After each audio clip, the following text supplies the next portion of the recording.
Hello ನಮಸ್ಕಾರ. ನಾನು ಅಭಿಷೇಕ್ ಶೃಂಗೇರಿ.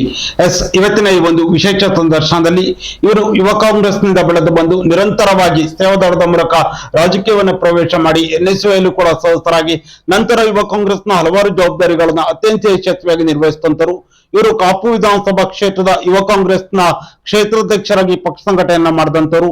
ನಂತರ ಉಡುಪಿ ಜಿಲ್ಲಾ ಯುವ ಕಾಂಗ್ರೆಸ್ನ ಜಿಲ್ಲಾಧ್ಯಕ್ಷರಾಗಿ ನಿರಂತರವಾಗಿ ಹೋರಾಟಗಳನ್ನ ಮಾಡುವುದರ ಮೂಲಕ ಸಂಘಟನೆಯನ್ನ ಮಾಡಿದಂತವರು. ಹಾಗೆ ಹಲವಾರು ಹೋರಾಟಗಳ ಮೂಲಕ ಇವರು ಪಕ್ಷ ಸಂಘಟನೆಯಲ್ಲಿ ನಿರಂತರವಾಗಿ ತೊಡಗಿಸಿಕೊಂಡು ಜೊತೆಯಲ್ಲಿಯೇ ಇವರ ಕುಟುಂಬವು ಕೂಡ ನಿರಂತರವಾಗಿ ಕಾಂಗ್ರೆಸ್ ಪಕ್ಷದಲ್ಲಿ ಅತ್ಯಂತ ಸಕ್ರಿಯವಾಗಿ ತೊಡಗಿಸಿಕೊಂಡಿರುವಂತದ್ದು. ಹಾಗೆ ಪ್ರಸ್ತುತ ಉಡುಪಿ ಜಿಲ್ಲಾ ಜಿಲ್ಲಾ ಕಾಂಗ್ರೆಸ್ಸಿನ ಮೀನುಗಾರರ ಸಮಿತಿಯ ಉಡುಪಿ ಜಿಲ್ಲೆಯ ಜಿಲ್ಲಾಧ್ಯಕ್ಷರಾಗಿ ಪಕ್ಷ ಸಂಘಟನೆ ಮಾಡ್ತಿರುವಂತಹ, ಹಾಗೆ ರಾಜಕೀಯವಾಗಿಯೂ ಕೂಡ ಹೋರಾಟಗಳಾಗಿರಬಹುದು, ಹಾಗೆ ಮುಂದಿನ ದಿನಗಳಲ್ಲಿ ಹಲವಾರು ಗುರಿಗಳನ್ನ ಇಟ್ಕೊಂಡಿರುವಂತಹ, ಹಾಗೆ ಉಡುಪಿ ಜಿಲ್ಲೆ ಆಗಿರ್ಬೋದು ಕಾಪು ವಿಧಾನಸಭಾ ಕ್ಷೇತ್ರ ಕುರಿತಾಗಿ ಹಲವಾರು ಕನಸುಗಳನ್ನ ಇಟ್ಕೊಂಡಿರುವಂತಹ ಯುವ ನಾಯಕರಾಗಿರುವಂತಹ ಶ್ರೀಯುತ ವಿಶ್ವಾಸ್ ವಿ ಅಮೀನ್ ನಮ್ಮ ಜೊತೆ ಇದ್ದಾರೆ. ವಿಶ್ವಾಸ್ ಅವರ ಕಾರ್ಯಕ್ರಮಕ್ಕೆ ಅತ್ಯಂತ ಆತ್ಮೀಯ ಸ್ವಾಗತ. ನಮಸ್ತೆ ಸರ್, ಹೇಗಿದ್ದೀರಾ? ಆರಾಮ್. ಮೊದಲನೇದಾಗಿ ವಿಶ್ವಾಸ್ ಅವರೇ, ನಾನು ನಿಮ್ಮ ರಾಜಕೀಯವಾಗಿ ಬೆಳೆದು ಬಂದ ಹಾದಿಯ ಕುರಿತಾಗಿ ನಂತರದಲ್ಲಿ ಮಾತಾಡ್ತೇನೆ. ಪ್ರಸ್ತುತ ಉಡುಪಿ ಜಿಲ್ಲಾ ಕಾಂಗ್ರೆಸ್ನ ಮೀನುಗಾರರ ಸಮಿತಿಯ ಜಿಲ್ಲಾಧ್ಯಕ್ಷರಾಗಿ ನಿಮ್ಮ ಒಂದು ಮೀನುಗಾರರ ಸಮಸ್ಯೆಗಳನ್ನ ಆಲಿಸುವ ನಿಟ್ಟಿನಲ್ಲಿ ಪ್ರಮುಖವಾದ ಪಾತ್ರವನ್ನು ವಹಿಸ್ತಾ ಇದ್ದೀರಾ. ಉಡುಪಿ ಜಿಲ್ಲಾ ಮೀನುಗಾರರ ಸಮಿತಿಯ ಜಿಲ್ಲಾಧ್ಯಕ್ಷರಾಗಿ ನಿಮ್ಮ ಒಂದು ಸಂಘಟನೆ ಯಾವ ರೀತಿಯಾಗಿ ನಡೀತಾ ಇದೆ? ಇವತ್ತು ಕರಾವಳಿ ಭಾಗದಲ್ಲಿ ವಿಶೇಷವಾಗಿ ಮೀನುಗಾರರ ಸಂಖ್ಯೆ ಜಾಸ್ತಿ ಇದೆ. ಪಕ್ಷನು ಇವತ್ತು ಬಲಿಷ್ಠವಾಗಬೇಕಾದ್ರೆ ಬೇಸಿಕ್ ಆಗಿ ಮೀನುಗಾರ ಸಮಾಜ ಏನಿದೆ ಈ ಇತ್ತೀಚಿನ ದಿನಗಳಲ್ಲಿ ಇವತ್ತು ಬಿಜೆಪಿಯ ವೋಟ್ ಬ್ಯಾಂಕ್ ತರ ಇದೆ. ಆದ್ರೆ ನಮಗೂ ಅದೊಂದು ಟಾಸ್ಕ್ ಇದೆ. ಇವತ್ತು ಮೀನುಗಾರರ ಸಮಸ್ಯೆಗಳಿಗೆ ಇವತ್ತು ಏನಿದ್ರು ಸ್ಪಂದಿಸೋದಿದ್ರು ಕಾಂಗ್ರೆಸ್ ಸರ್ಕಾರ. ಇವತ್ತು ಕೇಂದ್ರದಲ್ಲಿ ಬಿಜೆಪಿ ಸರ್ಕಾರ ಇದ್ರು ಡೀಸೆಲ್ ಸಮಸ್ಯೆ ಇರ್ಬೋದು, ಸಬ್ಸಿಡಿ ಸಮಸ್ಯೆ ಇರ್ಬೋದು, ಅಥವಾ ಮೀನುಗಾರರಲ್ಲಿ ಇವತ್ತು ಬಹಳಷ್ಟು ವರ್ಷಗಳಿಂದ ಇವತ್ತು ಹೇಗೆ ರೈತರಿಗೆ ಬರ ಇದೆ ಹಾಗೆ ಮೀನುಗಾರರಿಗೆ ಸಮುದ್ರದಲ್ಲಿ ಬರ ಬರುವಂತದ್ದು, ಬಹಳಷ್ಟು ಕಡಿಮೆ ಮೀನುಗಾರಿಕೆ ಇದೆ. ಇಂಥ ಪರಿಸ್ಥಿತಿಯಲ್ಲಿ ಸ್ಪಂದಿಸುವಂತ ಕೆಲಸವನ್ನ ನಮ್ಮ ಕಾಂಗ್ರೆಸ್ ಸರ್ಕಾರ ಮಾಡ್ತಿದೆ. ಆದ್ರೆ ಬಿಜೆಪಿ ಏನಿದ್ರು ಇವತ್ತು ಅದರಲ್ಲಿ ತುಂಬಾ ಫೇಲ್ ಆಗಿದೆ. ಅಂದ್ರೆ ಈಗ ಮೀನುಗಾರರ ಸಮಿತಿಯ ಜಿಲ್ಲಾಧ್ಯಕ್ಷರಾಗಿ ಮೀನುಗಾರರು ಕೂಡ ಹಲವಾರು ರೀತಿಯ ಸಮಸ್ಯೆಗಳನ್ನ ಅನುಭವಿಸ್ತಾ ಇದ್ದಾರೆ. ಈಗ ನಿಮ್ಮದೇ ಸರ್ಕಾರ ರಾಜ್ಯದಲ್ಲಿ ಇರುವಂತದ್ದು. ಇಂತಹ ಸಂದರ್ಭದಲ್ಲಿ ಮೀನುಗಾರರ ಸಮಸ್ಯೆಗಳನ್ನ ಬಗೆಹರಿಸುವ ನಿಟ್ಟಿನಲ್ಲಿ ಒಂದು ಸಮಿತಿಯ ಜಿಲ್ಲಾಧ್ಯಕ್ಷರಾಗಿ, ಒಂದು ಪಕ್ಷದ ಇದರ ಅಧ್ಯಕ್ಷರಾಗಿ ಕೂಡ ಸೇವನೆ ಸಲ್ಲಿಸುವಲ್ಲಿ ಸರ್ಕಾರದ ಗಮನವನ್ನು ಸೆಳೆಯುವ ನಿಟ್ಟಿನಲ್ಲಿ ಯಾವ ರೀತಿಯಾಗಿ ಕಾರ್ಯಪ್ರವೃತ್ತರಾಗಿದ್ದೀರಾ? ಖಂಡಿತ. ನಮ್ಮ ಚುನಾವಣೆ ಸಂದರ್ಭದಲ್ಲಿ ಏನು ಉಚ್ಚಿಲದಲ್ಲಿ ನಡೆದಂತ ಕಾರ್ಯಕ್ರಮದಲ್ಲಿ ಏನೆಲ್ಲ ಬೇಡಿಕೆಗಳನ್ನ ಇಟ್ಟಿದ್ರು ಮೀನುಗಾರ ಮುಖಂಡರು, ವಿಶೇಷವಾಗಿ ರಾಹುಲ್ ಗಾಂಧಿ ಅವರೇ ಮುತುವರ್ಜಿ ವಹಿಸಿ ಪ್ರಣಾಳಿಕೆಯನ್ನ ನಾವು ಸಿದ್ಧಪಡಿಸಿದ್ವಿ.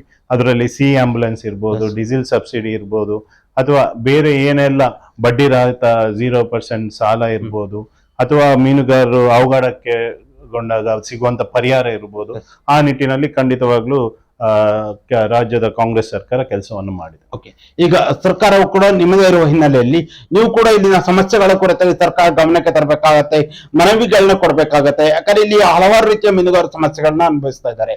ಆ ಸರ್ಕಾರದ ಗಮನವನ್ನು ಸೆಳೆಯುವ ನಿಟ್ಟಿನಲ್ಲಿ ಮುಂದೆ ಯಾವ ರೀತಿಯಾಗಿ ಕಾರ್ಯಪ್ರವೃತ್ತರಾಗ್ತೀರಾ? ಖಂಡಿತವಾಗ್ಲೂ ಈಗಾಗಲೇ ನಮ್ಮ ಉಸ್ತುವಾರಿ ಈಗ ಪ್ರಕೃತಿ ವಿಕೋಪಕ್ಕೆ ಏನು ಉಸ್ತುವಾರಿಯಾಗಿ ಯುಟಿ ಖಾದರ್ ಅವರು ಸಾಹೇಬರು ಬಂದಿದ್ರು, ಅವರಿಗೂ ಭೇಟಿಯಾಗುವಂತ ಪ್ರಮುಖವಾಗಿ ನಮ್ಮಲ್ಲಿ ಈ ಸಂದರ್ಭದಲ್ಲಿ ಏನಿರುತ್ತೆ ಕಡಲ್ ಕೊರೆತ ತುಂಬಾ ಜೋರಾಗಿರುತ್ತೆ. ಈಗ ನನ್ನದೇ ಊರು ಪಡುಬಿದ್ರಿಯಲ್ಲಿ ಇವತ್ತು ಕಡಲ್ ಕೊರೆತ ತುಂಬಾ ಸಮಸ್ಯೆ ಆಗಿದೆ. ಆ ಸಮಸ್ಯೆಯನ್ನ ಸಚಿವರ ಗಮನಕ್ಕೆ ತಂದಿದೆ. ಸೊ ಬರೀ ಪಡುಬಿದ್ರಿ ಅಂತ ಅಲ್ಲ, ಫುಲ್ ಕರಾವಳಿ ಭಾಗದಲ್ಲಿ ಈ ಸಮಸ್ಯೆ ನಡೀತಿದೆ. ಅದರಿಂದ ಅದನ್ನ ಟೇಕಪ್ ಮಾಡ್ಬೇಕಂತ ನಾವು ಮನವಿಯನ್ನು ಮಾಡಿದ್ದೇವೆ. ಇತ್ತೀಚೆಗೆ ನೀವು ಕೂಡ ಯುಟಿ ಖಾದರ್ ಅವರು ಬಂದ ಸಂದರ್ಭದಲ್ಲಿ, ಇಲ್ಲಿಂದ ಉಸ್ತುವಾರಿ ಸಚಿವರು ಬಂದ ಸಂದರ್ಭದಲ್ಲಿ ನೀವು ಅವರಿಗೆ ಮನವಿಯನ್ನು ಕೊಟ್ಟಿದ್ದಾರೆ. ಏನು ಕಡಲ ಕೊರೆತ ಸಮಸ್ಯೆಯನ್ನು ಬಗೆಹರಿಸುವ ನಿಟ್ಟಿನಲ್ಲಿ ಬಗೆಹರಿಸಬೇಕು, ವಿಶೇಷವಾಗಿ ಒಂದು ಕ್ರಮವನ್ನು ಕೈಗೊಳ್ಳಬೇಕು ಮನವಿಯನ್ನು ಕೂಡ ನೀವು ನೀಡಿರುವಂತಹ ಆ ಕಡಲ ಕೊರೆತ ಸಮಸ್ಯೆಯನ್ನು ಬಗೆಹರಿಸುವ ನಿಟ್ಟಿನಲ್ಲಿ ಯುಟಿ ಖಾದರ್ ಅವರು ಕೂಡ ಇದೇ ಭಾಗದವರಾಗಿರೋ ಅವರಿಗೂ ಕೂಡ ಈ ಒಂದು ಸಮಸ್ಯೆಗಳ ಅರಿವಿರುತ್ತೆ. ಹಾಗಾಗಿ ಅವ್ರು ಯಾವ ರೀತಿಯಾದ ಸ್ಪಂದನೆಯನ್ನು ನೀಡಿದ್ದಾರೆ? ಅವ್ರು ಪಾಸಿಟಿವ್ ಆಗಿ ಪ್ರಾಮಿಸ್ ಮಾಡಿದ್ದಾರೆ. ಆದ್ರೆ ಎಲ್ಲ ಚಾಲೆಂಜಸ್ ಇದೆ. ಬಟ್ ಎಷ್ಟಾಗುತ್ತೆ ಅದಕ್ಕೆ, ಈಗ ಅವರ ಕ್ಷೇತ್ರದಲ್ಲೂ ಸಮಸ್ಯೆ ಇದೆ, ಉಳ್ಳಾಲದಲ್ಲಿ ಎಲ್ಲ ಕಡೆ ಅದು ಕಾಮನ್ ಇದೆ. ಅದಕ್ಕೆ ಬೇರೆ ಬೇರೆ ಸಂದರ್ಭದಲ್ಲಿ ಬೇರೆ ಬೇರೆ ಮಂತ್ರಿಗಳಿರ್ಬೋದು, ಸರ್ಕಾರಗಳಿರ್ಬೋದು ಪ್ರಯತ್ನ ಮಾಡಿದೆ. ಆದ್ರೆ ಏನು ಶೀಘ್ರವಾಗಿ ಏನು ಸೊಲ್ಯೂಷನ್ ಮಾಡ್ಬೋದು ಅದ್ರ ಬಗ್ಗೆ ನೋಡ್ತಿದೆ. ಪರ್ಮನೆಂಟ್ ಸೊಲ್ಯೂಷನ್ಗೂ ಟ್ರೈ ಮಾಡ್ತಿದ್ದಾರೆ. ಓಕೆ, ವಿಶ್ವಾಸ್ ಅವರೇ, ಈಗ ನೀವು ಮೀನುಗಾರರ ಸಮಿತಿಯ ಜಿಲ್ಲಾಧ್ಯಕ್ಷ ಆಗಿರುವಲ್ಲಿ ಈ ಪ್ರಶ್ನೆಯನ್ನು ಕೇಳ್ತೀವಿ. ಮೀನುಗಾರರಿಗೆ ಸಂಬಂಧಪಟ್ಟ ಹಾಗೆ ಒಂದು ಫೆಡರೇಷನ್ ಕೂಡ ಇರುವಂತದ್ದು. ಆ ಫೆಡರೇಷನ್ ಇರುವಂತಹ ಕೆಲವೊಂದು ಸಮಸ್ಯೆಗಳಿದೆ ಅನ್ನೋ ಮಾತು ಕೂಡ ಕೇಳಿ ಬರ್ತಾ ಇದೆ. ಆ ಒಂದು ಸಮಸ್ಯೆಗಳಾಗಿರ್ಬೋದು ಅಥವಾ ಅಲ್ಲಿ ಜನರಿಗೆ ಸಿಗ್ಬೇಕಾದ ಸೌಲಭ್ಯಗಳ ಕುರಿತಾಗಿ ಯಾವ ರೀತಿಯಾಗಿ ನೀವು ಕೆಲಸ ಕಾರ್ಯಗಳನ್ನ ಮಾಡ್ತಾರೋ, ಹೋರಾಟಗಳನ್ನ ಮಾಡ್ತಾ ಇದ್ದೀರಾ? ಇವತ್ತು ಫೆಡರೇಷನ್ ಬಗ್ಗೆ ನಾನೊಂದು ಪ್ರೆಸ್ ಮೀಟ್ ಅನ್ನೇ ಮಾಡಿದ್ದೆ. ನಮ್ಮ ಮೇಲೆ 2 ಮಾನನಷ್ಟ ಮೊಕದ್ದಮೆಯನ್ನ ಯಶ್ಪಾಲ್ ಸುವರ್ಣನವರು ಅಥವಾ ಫೆಡರೇಷನ್ ಇಂದ ಹಾಕಿದ್ರು. ಅದನ್ನ ನಾವು ಕೋರ್ಟ್ ಅಲ್ಲಿ ಫೇಸ್ ಮಾಡ್ತಿದ್ದೇವೆ. ಮತ್ತೆ ಅದೇ ರೀತಿ ನಾವು ಬೇಸಿಕ್ ಆಗಿ ಹೇಳ್ಬೇಕಾದ್ರೆ ಬಿಜೆಪಿಯ ಏನು ಶಾಸಕರಿದ್ದಾರೆ ಇವತ್ತು ಎಲ್ಲೂ ಅಭಿವೃದ್ಧಿ ಕೆಲಸ ಆಗ್ತಿಲ್ಲ. ಇವತ್ತು UT ಖಾದರ್ ಅವರನ್ನೇ ನೋಡಿದ್ರೆ, ಯಾಕಂದ್ರೆ ಕೇಂದ್ರದಲ್ಲೂ ಇವತ್ತು ಬಿಜೆಪಿ ಸರ್ಕಾರ ಇದೆ. ಸೊ UT ಖಾದರ್ ಅವರು ಈಗ ಸ್ಮಾರ್ಟ್ ಸಿಟಿ ಬಗ್ಗೆ ಮಾತಾಡ್ತಾರೆ. ವೇದವ್ಯಾಸ್ ಕಾಮತ್ ಅವರು ಸ್ಮಾರ್ಟ್ ಸಿಟಿ ಅಂತ ಹೇಳಿ ಎಲ್ಲೂ ಸ್ಮಾರ್ಟ್ ಆಗ್ಲಿಲ್ಲ. ಆದ್ರೆ UT ಖಾದರ್ ಅವರು ಕೂತು ಆ ಕದ್ರಿಯ ಏನ್ ಸ್ಟ್ರೆಚ್ ಇದೆ ಅದನ್ನ ಡಿಸೈನ್ ಮಾಡಿರೋದ್ರಿಂದ ಅಲ್ಲಿ ಒಂದು ಅಭಿವೃದ್ಧಿ ಆಗಿದೆ. ಅಥವಾ ಜೆಪಿನಮಗರು ಅಲ್ಲಿ ಅಂಡರ್ ವಾಸ್ ಟನಲ್ ಇದೆ, ಅದನ್ನು ಅವರು ಓಪನ್ ಮಾಡಿದ್ದಾರೆ. ಈಗ ಅಲ್ಲಿ ಅವರ ಕ್ಷೇತ್ರದ ಜನತೆಗೆ ಎಷ್ಟೋ ಒಳ್ಳೇದಾಗಿದೆ. ಅಥವಾ ಬಾರ್ಡರ್ಗೆ ಹೋದ್ರೆ ನಮ್ಮ ಬೆಳ್ತಂಗಡಿಯಲ್ಲಿ ಹರೀಶ್ ಪೂಂಜಾ ಶಾಸಕರಿದ್ದಾರೆ. ಆದ್ರೆ ಶಾಸಕರಾಗದೆ ಇವತ್ತು ರಕ್ಷಿತ್ ಶಿವರಾಮ್ ಅವರು ಕೋಟಿಗಟ್ಲೆಯ ದುಡ್ಡು ತರ್ತಿದ್ದಾರೆ, ಕೋರ್ಟ್ ಮಾಡ್ತಿದ್ದಾರೆ, ಬೇರೆ ಬೇರೆ ರೀತಿಯ ಡೆವಲಪ್ಮೆಂಟ್ ಮಾಡ್ತಿದ್ದಾರೆ. ಮೇಜರ್ ಆಗಿ ಏನಂದ್ರೆ ಇಚ್ಛಾಶಕ್ತಿ ಬೇಕು. ಸರ್ಕಾರ ಇರಲಿ ಇರದೇ ಇರಲಿ, ಅಥವಾ ಕೇಂದ್ರದಲ್ಲಿ ಸರ್ಕಾರ ಇದೆ, MP ಇದೆ, ಕಾರಣಗಳನ್ನು ಇಚ್ಛಾಶಕ್ತಿ ಬರೀ ಇವತ್ತು ಶಾಸಕರಾದ ಮಾನ್ಯ ಯಶ್ಪಾಲ್ ಸುವರ್ಣರವರು ಬರೀ ಒಂದು ಸ್ಟೇಟ್ಮೆಂಟ್ ಗಳನ್ನು ಕೊಡುತ್ತಾ, ಬರೀ ಒಂದು ರೀಸನ್ಸ್ ಗಳನ್ನು ಕೊಡುತ್ತಾ ಅವ್ರು ಇವತ್ತು ಪ್ರಾಯಶಃ ನಮ್ಗೆ ಅನಿಸ್ತದೆ ಇನ್ನೂ ಅವರು ಯುವ ಮೋರ್ಚಾದಲ್ಲೇ ಇದ್ದಾರೆ ಅಂತ ಅನಿಸ್ತದೆ. ಅವ್ರು ಶಾಸಕರಾಗಿದೆ ಅಂತ ಅವರಿಗೆ ರಿಯಲೈಸ್ ಆಗ್ತಿಲ್ಲ. ಈಗ ಬೈಕ್ ಅನ್ನು ಹಿಡಿದ್ರು ಅಥವಾ ಇನ್ನೊಂದೇನೋ ಸಮಸ್ಯೆ ಆಯ್ತು ಅಂತ ಕಾಲ್ ಮಾಡಿದನ್ನು ಸಾಲ್ವ್ ಮಾಡಿದೆ, ಆ ಯುವಕರಿಗೆ ಸ್ಪಂದಿಸಿದ್ದೆ ದೊಡ್ಡ ಕೆಲಸ ಅಲ್ಲ. ಅದಕ್ಕೆ ನಮ್ಗೆ ಕಾಲ್ ಮಾಡಿದ್ರು ನಾವು ಸಾಲ್ವ್ ಮಾಡಿ ಕೊಡ್ತೇವೆ. ಇವತ್ತು ಶಾಸಕರಿದ್ದಾರೆ, ಅವರು ಅಭಿವೃದ್ಧಿ ಮಾಡ್ಬೇಕಾಗ್ತದೆ. ಇಷ್ಟು ಸಮಸ್ಯೆ ಇದ್ರೆ ಇದ್ರ ಬಗ್ಗೆ ನಿರಂತರ ಹೋರಾಟ ಮಾಡಬೇಕಾಗುತ್ತೆ. ಕಡಲ್ ಕೊರತೆ ಸಮಸ್ಯೆ ಇರ್ಬೋದು, ರಸ್ತೆಯ ಸಮಸ್ಯೆ ಇರ್ಬೋದು. ಇವತ್ತು ನೀವು ನೋಡ್ಬೋದು ಬಹಳಷ್ಟು ಸಮಸ್ಯೆಗಳಿದೆ. ಮಣಿಪಾಲಿಂದ ಮಲ್ಪೆ ಹೋಗುವ ಹೈವೇ ಇರ್ಬೋದು, ಪ್ರತಿ ವಿಷಯದಲ್ಲೂ ಎಲ್ಲ ಕಡೆಯಲ್ಲೂ ತುಂಬಾ ಸಮಸ್ಯೆ ಇದೆ. ಅದೇ ರೀತಿ ಸಂಸದರಾದ ಕೋಟಾ ಶ್ರೀನಿವಾಸ್ ಪೂಜಾರಿ ಅವರು ಕುಶಲಕ್ಕೆ ಕೊಡ್ತಾರೆ ಅಂತ ಹೇಳಿದ್ರು, ಈ ಭಾಗಕ್ಕೆ ಕೊಡ್ಲಿಕ್ಕೆ ಆಗ್ಲಿಲ್ಲ. ಆದ್ರೂ ಸಂಸದರಾಗಿ 6 ತಿಂಗಳಲ್ಲಿ ಏನೋ ಹಿಂದಿ ಕಲ್ತೇನೆ ಅಂತ ಹೇಳಿದ್ದಾರೆ. ಕಲಿತಿದ್ದಾರೋ ಇಲ್ವೋ ಗೊತ್ತಿಲ್ಲ. ಆದ್ರೆ ಇವತ್ತು ರೆಪ್ರೆಸೆಂಟೇಷನ್ ಮಾಡ್ಬೇಕಾಗ್ತದೆ. ಸ್ಟ್ರಾಂಗ್ ಆದಂತ ಕೇಂದ್ರ ಸರ್ಕಾರ ಇದೆ, ನಮ್ಗೆ ಬೇಕಾದಂತ ಪಾಲಿಸಿಯನ್ನು ಮಾಡ್ಬೇಕಾಗ್ತದೆ. ಅದರಲ್ಲಿ ಅವರು ಖಂಡಿತವಾಗ್ಲೂ ಇಲ್ಲಿ ತನಕ ವಿಫಲರಾಗಿದ್ದಾರೆ. ಮುಂದಿನ ದಿವಸದಲ್ಲಾದ್ರೂ ಅಭಿವೃದ್ಧಿ ಕೆಲಸವನ್ನು ಯಾವುದೇ ಸಬೂಬನ್ನು ಕೊಡದೆ ಅಭಿವೃದ್ಧಿ ಕೆಲಸವನ್ನ ಮಾಡಬೇಕಾಗಿ ಎಕ್ಸ್ಪೆಕ್ಟ್ ಮಾಡ್ತಾರೆ. ಆ ಹಿಂದೆ ಇಲ್ಲಿ ಉಸ್ತುವಾರಿ ಸಚಿವರಂತ ಬಂದಾಗ ಬೆಳಗಾವಿ ಜಿಲ್ಲೆಯವರನ್ನ ತಂದು ಇಲ್ಲಿ ಉಸ್ತುವಾರಿಯನ್ನಾಗಿ ಮಾಡಿದ್ರು. ಆದ್ರೆ ಈಗ ಕರಾವಳಿ ಭಾಗದವರೇ ಆಗಿರುವಂತ UT ಖಾದರ್ ಅವ್ರನ್ನ ಮಾಡಿದ್ದಾರೆ. UT ಖಾದರ್ ಅವ್ರನ್ನ ಉಸ್ತುವಾರಿ ಸಚಿವರಾಗಿ ಮಾಡಿರುವಂತದ್ದು ಈ ಒಂದು ಭಾಗದ ಅಭಿವೃದ್ಧಿಗಾಗಿರ್ಬೋದು, ಸಮಸ್ಯೆಗಳ ಬಗೆಹರಿಸುವ ನಿಟ್ಟಿನಲ್ಲಿ ಎಷ್ಟು ಅನುಕೂಲಕರವಾಗಿದೆ. ಅಲ್ಲ, ಅವರಿಗೆ ಪ್ರಾಕೃತಿಕ ವಿಕೋಪ ಅಂತ ಹೇಳಿ 4-5 ಜಿಲ್ಲೆಗೆ ಈಗ ಟೆಂಪರರಿ, ಯಾಕಂದ್ರೆ ಕಂಪ್ಲೀಟ್ ಆಗಿ ಕ್ಯಾಬಿನೆಟ್ ಆಗ್ಲಿಲ್ಲ. ಅದೇ ಅವರೇ ಬರ್ಬೋದು, ಸಚಿವರು ಯಾರು ಬರ್ಬೋದು ಗೊತ್ತಿಲ್ಲ. ಆದ್ರೆ ತುಂಬಾ ಜನ ಇಲ್ಲಿಂದ ನಿಯೋಗ ಹೋಗಿ ಅವರು ಸಚಿವರಾಗ್ಬೇಕಂತ ಕೇಳಿದ್ದಾರೆ. ಆದ್ರೆ ಯಾರಾದ್ರೂ ಲೋಕಲ್ ನವರೇ ಆದ್ರೆ ತುಂಬಾ ನಮ್ ಬಗ್ಗೆ ಸಮಸ್ಯೆ ಅವರಿಗೆ ಅರಿವು ಇರ್ತದೆ. ಮತ್ತೆ ಅವರು ಒಂದು ಆನ್ಸರಬಿಲಿಟಿ ಇರ್ತದೆ, ಯಾಕಂದ್ರೆ ಇಲ್ಲಿ ಚುನಾವಣೆ ಇರ್ತದೆ, ವೋಟ್ ಬೇಕಾಗ್ತದೆ. ತುಂಬಾ ಅನುಕೂಲಕರ ಆಗುತ್ತೆ. ನಮ್ಮ ಏನ್ ಸಮಸ್ಯೆಗೂ ಸ್ಪಂದಿಸ್ಲಿಕ್ಕೂ ಅಥವಾ ಅಭಿವೃದ್ಧಿಗೂ ತುಂಬಾ ಖಂಡಿತವಾಗ್ಲೂ ನಮ್ಮ ಭಾಗದಲ್ಲಿ ಈಗ ಯಾರೇ ಇರಲಿ, ಮಂಜುನಾಥ್ ಭಂಡಾರಿ ಅವರು MLC ಆಗಿದ್ದಾರೆ ಅಂತವರು ಸಚಿವರಾದ್ರೆ ಉಡುಪಿ ಮಟ್ಟಕ್ಕೆ, ಮಂಗಳೂರು ಮಟ್ಟಕ್ಕೆ ನಮ್ಗೆ ಬಹಳಷ್ಟು ಡೆವಲಪ್ಮೆಂಟ್ಗೆ ಅನುಕೂಲ ಆಗುತ್ತೆ. ನಮ್ದು ಆಗ್ರಹನ ಇದೆ, ಮಂಜುನಾಥ್ ಭಂಡಾರಿ ಅವರನ್ನ ಸಚಿವರನ್ನಾಗಿ ಮಾಡ್ಬೇಕು. ನಮ್ಗೆ ತುಂಬಾ ಖಂಡಿತವಾಗ್ಲೂ ಇದರಿಂದ ಪಕ್ಷಕ್ಕೂ ಹೆಲ್ಪ್ ಆಗುತ್ತೆ, ನಮ್ಮ ಈ ಭಾಗಕ್ಕೂ ತುಂಬಾ ಹೆಲ್ಪ್ ಆಗುತ್ತೆ. ಅದೇ ರೀತಿಯಲ್ಲಿ ನಾವು ರಾಜಕೀಯವಾಗಿ ಮಾತಾಡೋದಾದ್ರೆ ನೀವು ಬೇಸಿಕ್ಲಿ ಯುವ ಕಾಂಗ್ರೆಸ್ ನಿಂದ ಬೆಳೆದು ಬಂದಂತವ್ರು, ಅದಕ್ಕೂ ಮೊದಲು ನೀವು ಸೇವಾದಳದಲ್ಲಿ ಇದ್ದಂತವ್ರು. ನೀವು ಸೇವಾದಳದ ಮೂಲಕ ರಾಜಕೀಯ ಒಂದು ರೀತಿಯಲ್ಲಿ ನೀವು ಪ್ರವೇಶವನ್ನು ಮಾಡಿರುವಂತದ್ದು. ಅಂದ್ರೆ ಸೇವಾದಳದಲ್ಲಿ ಇದ್ದಾಗ ಅಥವಾ ಅಲ್ಲಿ ಒಂದು ನೀವು ಅಧಿಕಾರ ಸ್ವೀಕಾರ ಮಾಡಿ ಸೇವಾದಳದಲ್ಲಿ ಯಾವ ರೀತಿಯಾದ ಒಂದು ಸಂಘಟನೆ ಆಗ್ತಾ ಇದೆ? ಸೇವಾದಳದಲ್ಲಿ ಬೇಸಿಕ್ ಆಗಿ ನಮ್ಗೆ ಟ್ರೈನಿಂಗ್ ಅನ್ನು ಕೊಟ್ರು. ಪ್ರೋಟೋಕಾಲ್ ಏನು, ಪಕ್ಷ ಅಂದ್ರೆ ಏನು, ಪಕ್ಷದ ಸಂವಿಧಾನ ಅಂದ್ರೆ ಏನು, ಯಾವ ರೀತಿ ಕಾಂಗ್ರೆಸ್ ನಲ್ಲಿ ಘಟಕಗಳಿದೆ, ಯಾವ ಪ್ರೋಟೋಕಾಲ್ ಇದೆ, ಅದರ ಬಗ್ಗೆ ತುಂಬಾ ಟ್ರೈನಿಂಗ್ ಸಿಕ್ಕಿದೆ. I was few lucky one. ನಮ್ಮ ಜಿಲ್ಲೆಗೆ, ನಮ್ಮ ಮಂಗಳೂರಿಗೆ ಸೋನಿಯಾ ಗಾಂಧಿ ಅವರು ಬಂದಾಗ ಅಲ್ಲಿ ದೊಡ್ಡ ಸಮಾವೇಶದಲ್ಲಿ ನಾವು ಪ್ರಮಾಣ ವಚನವನ್ನು ಸ್ವೀಕರಿಸ್ತೇವೆ. ಒಂದು 18-20 ಜನ. ನಮ್ಮ ಅಶೋಕ್ ಕುಮಾರ್ ಕೊಡೋರ್ ಅವರು ಅವಾಗ ಸೇವಾದಳದ ಅಧ್ಯಕ್ಷರಾಗಿದ್ರು. ಆ ಸಂದರ್ಭದಲ್ಲಿ ನಾವು ಪ್ರಮಾಣ ವಚನವನ್ನು ಸ್ವೀಕರಿಸ್ತೇವೆ. ಮತ್ತೆ ಕಾಂಗ್ರೆಸ್ನ ಇತಿಹಾಸ ಏನು, ಕಾಂಗ್ರೆಸ್ ಪಕ್ಷದ ಬಗ್ಗೆ ತಿಳಿಯುವಂತ ಕೆಲಸಗಳು ಆಯ್ತು. ಅದೇ ರೀತಿಯಲ್ಲಿ ಯುವ ಕಾಂಗ್ರೆಸ್ ಅಂತ ಬಂದಾಗ ನೀವು ಮೊದಲ ಬಾರಿ ಯುವ ಕಾಂಗ್ರೆಸ್ನ ಚುನಾವಣೆಗೆ ಸ್ಪರ್ಧೆ ಮಾಡ್ತೀರಾ. ಚುನಾವಣೆಗೆ ಸ್ಪರ್ಧೆ ಮಾಡಿ ಎಲೆಕ್ಟೆಡ್ ಆಗಿ ನೀವು ಕಾಪು ವಿಧಾನಸಭಾ ಕ್ಷೇತ್ರದ ಕ್ಷೇತ್ರಾಧ್ಯಕ್ಷರಾಗ್ತೀರಾ. ಕಾಪು ವಿಧಾನಸಭಾ ಕ್ಷೇತ್ರದ ಯುವ ಕಾಂಗ್ರೆಸ್ನ ಕ್ಷೇತ್ರಾಧ್ಯಕ್ಷರಾಗಿ ಸಂಘಟನೆ ಆಗಿರ್ಬೋದು, ಯುವಕರನ್ನು ಒಟ್ಟುಗೂಡಿಸುವ ನಿಟ್ಟಿನಲ್ಲಿ ಯಾವ ರೀತಿಯಾಗಿ ಕೆಲಸಗಳಾಗ್ತಾ ಇತ್ತು? ಇವತ್ತು ನನ್ನ ಇಂಜಿನಿಯರಿಂಗ್ ಮುಗಿದ ಮೇಲೆ ನಾನು ಎಲೆಕ್ಟ್ರಾನಿಕ್ಸ್ ಅಂಡ್ ಕಮ್ಯುನಿಕೇಶನ್ ಇಂಜಿನಿಯರಿಂಗ್ ಮುಗಿದ ಮೇಲೆ ಒಂದು ಸಂದರ್ಭ ಬರುತ್ತೆ. ಏನಂದ್ರೆ ರಾಜಕೀಯವಾಗಿ ನನ್ನ ತಂದೆ ಮತ್ತೆ ತಾಯಿ ಇಬ್ರು ಪಂಚಾಯತ್ ಮೆಂಬರ್ ಆಗಿ ಗೆದ್ದಿರ್ತಾರೆ. ಸೊ ಆ ಸಂದರ್ಭದಲ್ಲಿ ಬರುವಾಗ ಅವರಿಗೆ ತಾಯಿ ಆ ರಿಸರ್ವೇಶನ್ ಅಲ್ಲಿ ಅಧ್ಯಕ್ಷರಾಗ್ಬೇಕಿತ್ತು ಪ್ರೋಟೋಕಾಲ್ ವೈಸ್. ಆದ್ರೆ ಕಾರಣಾಂತರದಿಂದ ಅದೊಂದು ತಪ್ಪಿ ಹೋಗುತ್ತೆ. ಸೊ ಆಗ ಒಂದು ಸ್ವಾಭಿಮಾನದ ಪ್ರಶ್ನೆ ಆಗ್ತದೆ. ಸೊ ಇವ್ರು ಎಷ್ಟು ವರ್ಷದಿಂದ ಅಂದ್ರೆ ತಾಯಿ ಜಿಲ್ಲಾ ಪರಿಷತ್ ಸದಸ್ಯರಾಗಿದ್ರು, ಕಾಪುವಿನ ಜಿಲ್ಲಾ ಪರಿಷತ್ ಸದಸ್ಯರಾಗಿದ್ರು. ಆಗ ಇಟ್ ವಾಸ್ ಅವಿಭಜಿತ ದಕ್ಷಿಣ ಕನ್ನಡ. ಸೊ ಆ ಸಂದರ್ಭದಲ್ಲಿ ಅವರು ಸದಸ್ಯ ಆಗಿರುವಾಗ್ಲೇ ಅವರ ಹೊಟ್ಟೆಯಲ್ಲಿ ಅವರು ಪ್ರೆಗ್ನೆಂಟ್ ಆಗಿದ್ರು. ಸೊ ಆ ಸಂದರ್ಭದಲ್ಲಿ ಮೇ ಬಿ ನಮ್ಗೆ ರಾಜಕೀಯ ಬಂದಿದೆ. ಯಾಕಂದ್ರೆ ರಾಜಕೀಯ ಅನ್ನೋದು ಯಾವ ಚಟ ಇಲ್ಲಾದ್ರೆ ರಾಜಕೀಯವಾಗಿ ಅದು ರಕ್ತಗತವಾಗಿ ಬಂದಿದೆ. ಸೊ ಇಂಜಿನಿಯರಿಂಗ್ ಆಗಿ ಬಂದಾಗ ಸ್ವಾಭಿಮಾನದ ಪ್ರಶ್ನೆ ಆಗುತ್ತೆ. ಸೊ ಅದನ್ನ ಚಾಲೆಂಜ್ ಆಗಿ ತಕೊಂಡು ನಾವು ವರ್ಕೌಟ್ ಮಾಡಿದಾಗ ಅದೇ ಒಂದು 2.5 years ಟರ್ಮ್ ಇರುತ್ತೆ ಪಂಚಾಯತಿಗೆ. ಸೊ ನೆಕ್ಸ್ಟ್ ಬರುವಾಗ ನಮ್ಗೆ ಮೆಜಾರಿಟಿ ಇರಲ್ಲ, ಆದ್ರೂ ಒಂದು ಬೇರೆ ರೀತಿಯ ವರ್ಕೌಟ್ ಎಲ್ಲ ಮಾಡಿ ಆಗ ಜನರಲ್ ರಿಸರ್ವೇಶನ್ ಬರ್ತದೆ. ಸೊ ಆ ಸ್ವಾಭಿಮಾನ ಪ್ರಶ್ನೆಯಿಂದ ತಂದೆ ಅಧ್ಯಕ್ಷರಾಗ್ತಾರೆ. ಸೊ ಅವರು ಒಳ್ಳೆ ಲೀಡ್ ನಲ್ಲಿ, ಹೈಯೆಸ್ಟ್ ಲೀಡ್ ನಲ್ಲಿ, ಅದು ಜನರಲ್ ಕ್ಯಾಟಗರಿ. ಒಂದು ಹಿಂದುಳಿದ ವರ್ಗ ಸಮಾಜದಿಂದ ಬಂದಿದ್ರು ಜನರಲ್ ಕ್ಯಾಟಗರಿಯಲ್ಲಿ ತಂದೆ ಅಧ್ಯಕ್ಷರಾಗ್ತಾರೆ. ಅದರ ನೆಕ್ಸ್ಟ್ ಟರ್ಮ್ 5 ವರ್ಷ ಆಗಿರ್ತದೆ. ಆಗ ತಾಯಿ ಪಂಚಾಯತ್ ಅಧ್ಯಕ್ಷ. ಸೊ ಸ್ವಾಭಿಮಾನಕ್ಕೋಸ್ಕರ ರಾಜಕೀಯ ಬಂದಿದ್ವಿ. ಮತ್ತೆ ಉಳ್ದದ್ ಯಾಕೆ ಅಂದ್ರೆ ಅದೇ ಟರ್ಮ್ ಅಲ್ಲಿ ನಾವು ಬೂತಿನ ಯೂತ್ ಕಾಂಗ್ರೆಸ್ ಅಧ್ಯಕ್ಷತೆ, ಆಮೇಲೆ ಯೂತ್ ಕಾಂಗ್ರೆಸ್ ಎಲೆಕ್ಷನ್ಸ್ ಬರ್ತದೆ. ಅದರಲ್ಲಿ ಒಂದು 11 ಜನ ನಿಂತು ಕಂಟೆಸ್ಟ್ ಮಾಡಿರ್ತಾರೆ. ಸೊ ಅವರೆಲ್ಲ ಸೇರಿ ತಕೊಂಡ್ರ ಓಟ್ಗಿಂತ ಜಾಸ್ತಿ ಓಟ್ ನಾನು ತೆಗೆದಿರ್ತೇನೆ. ಅದೇ ಸಂದರ್ಭದಲ್ಲಿ ಆಮೇಲೆ ಚುನಾವಣೆ ಬರ್ತದೆ, MP ಚುನಾವಣೆ ಬರ್ತದೆ, ಬೈ ಎಲೆಕ್ಷನ್. ಜಯಪ್ರಕಾಶ್ ಹೆಗ್ಡೆ ಅವರು ಗೆದ್ದಿರ್ತಾರೆ. ಸೊ ಮತ್ತೆ ಅಧಿಕಾರ ಇದ್ದಾಗ ತುಂಬಾ ಜನರಿಗೆ ಸಹಾಯ ಮಾಡ್ಲಿಕ್ಕೆ ಆಗ್ತದೆ. ಆ ಒಂದು ಬಡವರಿಗೆ, ವಿಶೇಷವಾಗಿ ಬಡವರಿಗೆ ಮತ್ತೆ ಮಧ್ಯಮ ವರ್ಗದವರಿಗೆ ಜನರಿಗೆ ಗೊತ್ತಿರೋದಿಲ್ಲ. ಅದೇ ನೀವು ಒಂದು ಯೂತ್ ಕಾಂಗ್ರೆಸ್ ಅಧ್ಯಕ್ಷ ಇದ್ರೆ, ಅಲ್ಲಿ ನಿಮ್ ಸರ್ಕಾರ ಇದ್ರೆ ಒಂದು ಫೋನ್ ಅಲ್ಲಿ ಆ ಕೆಲಸ ಆಗುತ್ತೆ. ಇಲ್ಲ ತಿಂಗಳಾನ್ಗಟ್ಲೆ ಅಲೆದಾಡುವಂತ ಪರಿಸ್ಥಿತಿ ಇರ್ತದೆ. ಕಾಂಗ್ರೆಸ್ನ ಅಧ್ಯಕ್ಷ ಆದ ಸಂದರ್ಭದಲ್ಲಿ, ಕ್ಷೇತ್ರಾಧ್ಯಕ್ಷ ಆದ ಸಂದರ್ಭದಲ್ಲಿ ನಿಮ್ಗೆ ಒಂದು ಜನರ ಸಮಸ್ಯೆಗಳನ್ನ ಆಲಿಸಬೇಕು, ಅದು ಒಂದು ಭಾಗ ಆದ್ರೆ ಇನ್ನೊಂದು ಪಕ್ಷಕ್ಕೆ ಯುವಕರನ್ನ ಸೆಳೆತರುವುದು ಇನ್ನೊಂದು ಭಾಗ ಆಗಿರುತ್ತೆ. ಅಂದ್ರೆ ನಿಮ್ಮ ಕಾಪು ವಿಧಾನಸಭಾ ಕ್ಷೇತ್ರ ವ್ಯಾಪ್ತಿಯಲ್ಲಿ ಯುವಕರನ್ನ ನಿಮ್ಮ ಪಕ್ಷಕ್ಕೆ ಎಳೆತರುವ ನಿಟ್ಟಿನಲ್ಲಿ ಯಾವ ರೀತಿಯಾಗಿ ಕಾರ್ಯಪ್ರವೃತ್ತರಾಗಿದ್ದಾರೆ?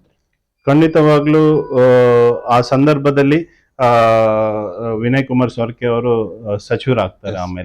ಆಮೇಲೆ ಅವರು ಪ್ರತಿಯೊಂದು ಬೂತ್ ಮಟ್ಟಕ್ಕೆ ಹೋಗಿರ್ತಾರೆ. ಅವ್ರ ಜೊತೆ ನಾವು ಹೋಗಿ ಪ್ರತಿ ಬೂತ್ ನಲ್ಲೂ ಬೂತ್ ಸಮಿತಿಯಲ್ಲಿ ಯುವಕರನ್ನ ಸೇರಿಸುವಂತ ಪ್ರತಿ ದಿನಕ್ಕೆ ಒಂದು 10-13 ಬೂತ್ ಗಳನ್ನ ಕವರ್ ಮಾಡ್ತಿದ್ವಿ.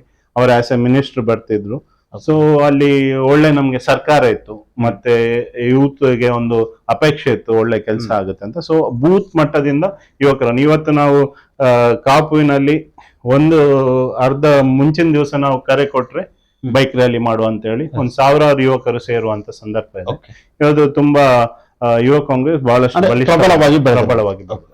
ಅದೇ ರೀತಿಯಲ್ಲಿ ನಂತರ ಜಿಲ್ಲಾ ಕಾಂಗ್ರೆಸ್ ಚುನಾವಣೆಗೆ ಸ್ಪರ್ಧೆ ಮಾಡ್ತಾರೆ. ಜಿಲ್ಲಾ ಯುವ ಕಾಂಗ್ರೆಸ್ನ ಉಡುಪಿ ಜಿಲ್ಲಾ ಯುವ ಕಾಂಗ್ರೆಸ್ನ ಅಧ್ಯಕ್ಷರಾಗುವ ಒಂದು ಸುವರ್ಣ ಅವಕಾಶ ಕೂಡ ನಿಮ್ಗೆ ಒದಗಿ ಬರುತ್ತೆ. ಅಂದ್ರೆ ಅವಾಗ ನಿಮ್ಗೆ 5 ವಿಧಾನಸಭಾ ಕ್ಷೇತ್ರಗಳು ಬರುತ್ತೆ.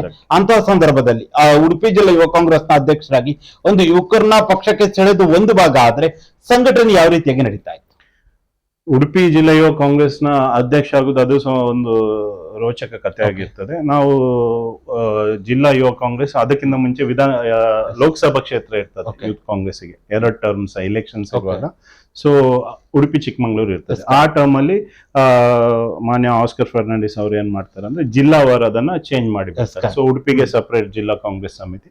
ಸೊ ನಾವು ಆಸ್ಕರ್ ಫರ್ನಾಂಡಿಸ್ ಅವರನ್ನು ಭೇಟಿಯಾದಾಗ ಅವರು ಹೇಳ್ತಾರೆ, ನಾನು ಹೀಗೆ ಕಂಟೆಸ್ಟ್ ಮಾಡ್ಬೇಕಂತಿದ್ದೇನೆ. ಅವರು ನಂದು ಕಾಪು ಅಧ್ಯಕ್ಷ ಆಗಿ ಕೆಲಸ ನೋಡಿರ್ತಾರೆ. ಅವರು ಒಂದು ಮಾತು ಹೇಳ್ತಾರೆ, ಈಗ ತುಂಬಾ ಕಡೆ ಗಲಾಟೆ ಆಗುತ್ತೆ, ಎಲೆಕ್ಷನ್ಸ್ ಇರುತ್ತೆ, ಗೆದ್ದ ಟೀಮ್ ಪಕ್ಷದ ಜೊತೆ ಇರುತ್ತೆ, ಸೋತವರು ಸ್ವಲ್ಪ ನ್ಯೂಟ್ರಲ್ ಆಗುವಂತ ಪರಿಸ್ಥಿತಿ ಬರ್ತದೆ.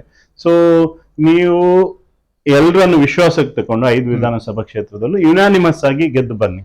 ಓಕೆ ಯುನಾನಿಮಸ್ ಆಗಿ ಗೆದ್ದು ಬಂದ್ರೆ I will support you for anything ಅಂತ ಅದನ್ನೇ ಚಾಲೆಂಜ್ ಆಗಿ ತಕೊಂಡು Okay. ಇವತ್ತು ಎಲ್ಲ ವಿಧಾನಸಭಾ ಕ್ಷೇತ್ರದಲ್ಲಿ ಬೇರೆ ಬೇರೆ ರೀತಿಯ ಇದಿರುತ್ತೆ. ನಾನು ಸಿಂಗಲ್ ಕ್ಯಾಂಡಿಡೇಟ್ ಆಗಿರ್ತೇನೆ. Okay. ಮೆಂಬರ್ಶಿಪ್ ಡ್ರೈವ್ ಫಸ್ಟ್ ಆಗಿರುತ್ತೆ. Hmm. Though I had done a very good membership, okay ನಾನು ಅದನ್ನೊಂದು ಚಾಲೆಂಜ್ ಆಗಿ ತಕೊಂಡು ಇಂಡಿಪೆಂಡೆಂಟ್ ಆಗಿ ಗೆದ್ದು ಬರ್ತೇನೆ. ಸೊ ಮಂಗಳೂರಿನಲ್ಲಿ ಮಿಥುನ್ ರೈ ಅವರು ದೊಡ್ಡ ಇಲೆಕ್ಷನ್ ಆಗಿರುತ್ತೆ, ಅಲ್ಲಿ Okay. ಅದು ದೊಡ್ಡ ಸೆನ್ಸೇಷನ್ ಆಗಿರುತ್ತೆ.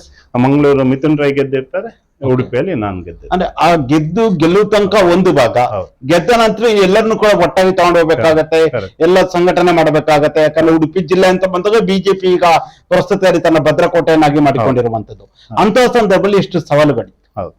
ಜಿಲ್ಲಾ ಯುವ ಕಾಂಗ್ರೆಸ್ ಅಧ್ಯಕ್ಷ ಆದ್ಮೇಲೆ ಆಗ ನಮ್ಗೆ ಈ ಅಸೆಂಬ್ಲಿಯಿಂದ ಜಿಲ್ಲೆ ಯುವ ಕಾಂಗ್ರೆಸ್ ತುಂಬಾ ಮೆಚುರಿಟಿ ಬಂದಿರ್ತದೆ. Okay. ತುಂಬಾ ಹೋರಾಟ ಮಾಡಿರ್ತೇವೆ, ಎರಡು ರೀತಿಯ ಎಲೆಕ್ಷನ್ ಫೇಸ್ ಮಾಡಿರ್ತೇವೆ, ಜನರನ್ನು ಕನ್ವಿನ್ಸ್ ಮಾಡೋದು ನೋಡಿರ್ತೇವೆ, ಮತ್ತೆ ತುಂಬಾ ಬಹಳಷ್ಟು ಇಶ್ಯೂಸ್ ಇರ್ತದೆ. ಎಲ್ಲಾ ಇಶ್ಯೂಸ್ ಅಲ್ಲಿ ನಾವು ಫ್ರಂಟ್ ಲೈನ್ ಅಲ್ಲಿ ಇದ್ದು ಹೋರಾಟವನ್ನು ಮಾಡಿದ್ದೇವೆ. ಮತ್ತೆ ಅದೇ ರೀತಿ ಎಲ್ಲ ವಿಧಾನಸಭಾ ಕ್ಷೇತ್ರಕ್ಕೂ ಹೋಗಿ ಅಲ್ಲಿ ಸಮಿತಿಗಳನ್ನ ರಚಿಸಿ ಅಲ್ಲಿ ಯುವಕರನ್ನು ಸಂಘಟಿಸಿ ಸಮಸ್ಯೆಗಳಿಗೆ ಅವರಿಗೆ ಪರಿಹಾರವನ್ನ ನೀಡಿ, ಅದೇ ರೀತಿ ನಮ್ಮಲ್ಲಿ ಮೇಜರ್ ಆಗಿ ಇಶ್ಯೂ ಇದ್ದದಂದ್ರೆ ಅಲ್ಲಿ ಮೀನುಗಾರರ ಇಶ್ಯೂ ಇರ್ಬೋದು, Yes. ಮತ್ತೆ ಯೂತ್ ಇದ್ದ ಎಂಪ್ಲಾಯ್ಮೆಂಟ್ ಇಶ್ಯೂ ಇರ್ಬೋದು. ಆ ಇಶ್ಯೂ ಅಲ್ಲಿ ಆ ಟರ್ಮ್ ಅಲ್ಲಿ ಪ್ರಮೋದ್ ಮಧ್ವರಾಜ್ ಅವರು ಮಿನಿಸ್ಟರ್ ಆಗ್ತಾರೆ. ಅವರು ಮಿನಿಸ್ಟರ್ ಇರುವಾಗಲೂ ಅವರು ಒಳ್ಳೆ ಸಹಕಾರ ನೀಡಿರ್ತಾರೆ. ಸೊ ಜನರಿಗೆ ಸ್ಪಂದಿಸುವಂತ ಕೆಲಸ ತುಂಬಾ ಚೆನ್ನಾಗಿ ಆಗಿರ್ತದೆ. ಓಕೆ, ಅದೇ ರೀತಿಯಲ್ಲಿ ಈಗ ನೀವು ಒಂದು ಕಡೆ ಯುವ ಕಾಂಗ್ರೆಸ್ ನಲ್ಲಿ ಬೆಳೆದಾರು, ಜೊತೆಯಲ್ಲಿ ಕೆಲವೊಂದು 2 ಚುನಾವಣೆಗಳ ಸಂಯೋಜಕರಾಗಿಯೂ ಕೂಡ ನಿಮ್ಗೆ ಕೆಪಿಸಿಸಿಯಿಂದ ಅವಕಾಶ ಬರುತ್ತೆ, ಅಲ್ಲೂ ಕೂಡ ಸಂಯೋಜಕರಾಗಿ ಸೇವೆಯನ್ನು ಸಲ್ಲಿಸ್ತೀರಾ. ಬಹುಶಃ ಒಂದು ಭಟ್ಕಳ ಇನ್ನೊಂದು ದಾವಣಗೆರೆ 2 ಚುನಾವಣೆಯಲ್ಲಿ ನೀವು ಕೆಪಿಸಿಸಿಯ ಸಂಯೋಜಕರಾಗಿ ಚುನಾವಣೆ ಸಂದರ್ಭದಲ್ಲಿ ಕೆಲಸವನ್ನ ಮಾಡ್ತೀರಾ.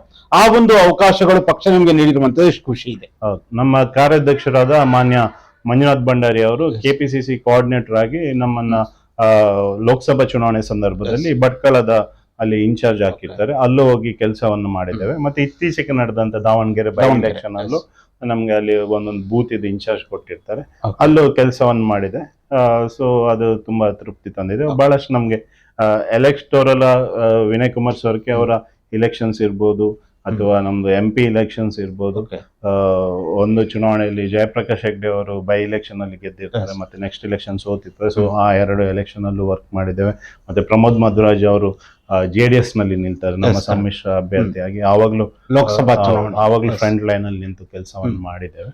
ಸೊ ಬಹಳಷ್ಟು ಚುನಾವಣೆಯ ಅನುಭವಗಳು. ಓಕೆ, ಅಂದ್ರೆ ಈಗ ನಿರಂತರವಾಗಿ ಒಂದು ಪಕ್ಷದಲ್ಲಿ ಮುಂದೆ ಹೋಗ್ತಿದ್ದ ಸಂದರ್ಭದಲ್ಲಿ ಒಂದು ಆಡಳಿತ ಅಥವಾ ವಿರೋಧ ಪಕ್ಷ ನಿಮ್ಮ ಎದುರಾಳಿ ಪಕ್ಷಗಳನ್ನ ಎದುರಿಸಬೇಕಾಗತ್ತೆ, ಇನ್ನೊಂದು ಪಕ್ಷದಲ್ಲಿರುವ ಆಂತರಿಕ ಶತ್ರುಗಳನ್ನು ಕೂಡ ಎದುರಿಸಬೇಕಾಗತ್ತೆ. ಆಂತರಿಕ ಶತ್ರುಗಳ ಕಾಟ ಜಾಸ್ತಿನಾ ಅಥವಾ ಎದುರಾಳಿ ಪಕ್ಷದ ಕಾಟ ಜಾಸ್ತಿನಾ? ಎದುರಾಳಿಗಳನ್ನ ನಾವು ಎದುರೆದುರು ಫೇಸ್ ಮಾಡ್ಬೋದು, ಆದ್ರೆ ಆಂತರಿಕವಾಗಿ ಎಲ್ಲ ಪಕ್ಷದಲ್ಲೂ ಇರುತ್ತೆ. ಖಂಡಿತ. ಆದ್ರೆ ಏನಂದ್ರೆ ಎಲ್ಲರನ್ನ ಪ್ರೀತಿಯಲ್ಲಿ, ಅಂದ್ರೆ ನೀವು ನಮ್ಗೆ ಆಸ್ಕರ್ ಫರ್ನಾಂಡಿಸ್ ಅವರು ಯಾವಾಗ್ಲೂ ಹೇಳುವರು, ಸೊ ಏನಿದ್ರು ಜನರಿಗೆ ಹೆಲ್ಪ್ ಮಾಡುವಂತ ಕೆಲಸ ಮಾಡಿ. ನೀವು ಒಂದು ಲೀಡರ್ ಹೇಗೆ ಆಗ್ಬೇಕಂದ್ರೆ, ಒಂದನೇದಾಗಿ ನೀವು you have to create more leaders. ಆ ಲೀಡರ್ ನನ್ನಿಂದ ಬರ್ತಾನೆ, ಫಾಲೋವರ್ ಆಗ್ತೇನೆ, ಆ expectation ಇಡ್ಲೇಬಾರ್ದು.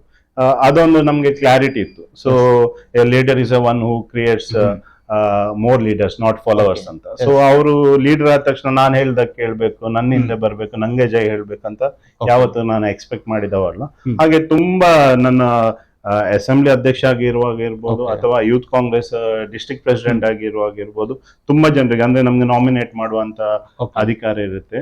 So social media wise ಇರ್ಬೋದು, ಯೂತ್ ಇದು ಅಥವಾ ಬೇರೆ ಬೇರೆ ಉಪಾಧ್ಯಕ್ಷರು, ಜನರಲ್ ಸೆಕ್ರೆಟರಿ ಪೋಸ್ಟ್ ಎಲ್ಲ ಕೊಡುವಾಗ ಸೊ ತುಂಬಾ ಜನ ಲೀಡರ್ಸಿಗೆ ಅವಕಾಶ ಮಾಡಿಕೊಟ್ಟಿದ್ದೇವೆ.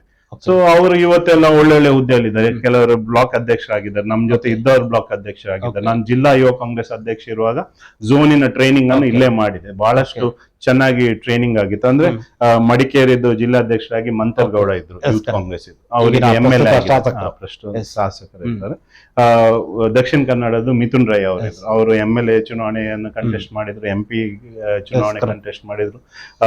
ನಮ್ದು ಉತ್ತರ ಕನ್ನಡದಲ್ಲಿ ಸಂತೋಷ್ ಅಂತ ಇದ್ರು, ಮತ್ತೆ ಶಿವಮೊಗ್ಗದಲ್ಲಿ ಶಿವಶಾಸ್ತ್ರ ಅಂತ ಇದ್ರು, ಚಿಕ್ಕಮಂಗ್ಳೂರ್ನಲ್ಲಿ. ಸೊ ಎಲ್ಲ ಝೋನ್ ಇದ್ದು ನಾವು ಟ್ರೈನಿಂಗ್ ಮಾಡಿದ್ವಿ.